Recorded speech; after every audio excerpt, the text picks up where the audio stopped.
মাঠ হাতে নিয়ে ব্যাটে প্রবেশ করলেন আমাদের প্রথম ব্যাটসম্যান সাকিব আল হাসান। তার বলে বলে দেখতে পারবেন ছক্কা। অন্যদিকে বল হাতে নিয়ে তিরিং বিরিং করছে মোহাম্মদ সিয়াম বিল্লাহ মুস্তাফিজ। তার গুটি গুটি পায়ে এগিয়ে আসছে। সাইড থেকে কোনো এক দাদা বলারকে থামিয়ে দিয়ে বলল, ওই দাঁড়াও দাঁড়াও। প্রথমে আমরা তাকে চিনতে পারিনি, পরে দেখি তিনি নাকি খেলার আম্পায়ার। কখনো কি এমন আজব আম্পায়ার দেখছেন ভাই? ওমা, আম্পায়ার দেখে এবার মাঠের মধ্যে লেফট রাইট করে। যাই হোক, এরই মধ্যে খেলা হয়ে গেল শুরু। সাকিব আল হাসান বলারকে ভয় না পেয়ে বললেন, আয় আয়। অন্যদিকে বলারও তৈরি বল করার জন্য গুটি গুটি পায়ে দৌড়ে এসে বল ছুড়ল ব্যাটের দিকে। কিন্তু আমি যা দেখলাম আপনারাও কি তাই দেখলেন?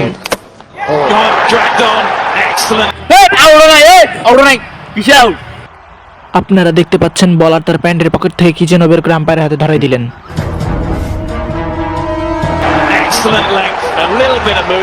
আমি খেলবই না, যা তোর খেলা তুই খেল, আমি খেলবই না।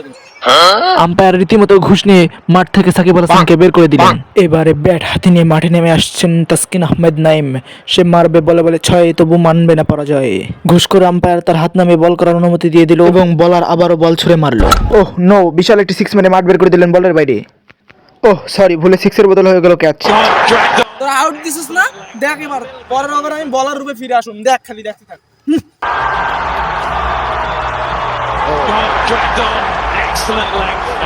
এবারে ব্যাটিং করতে মাঠে নামছেন পুষ্পা ভাও, আল্লু অর্জুন।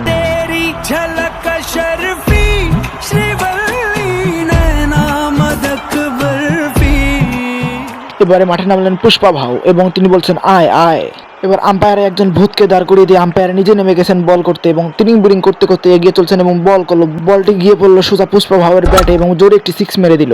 বলটি উড়িয়ে গিয়ে গড়িয়ে পড়লো কোনো এক খাদের মধ্যে।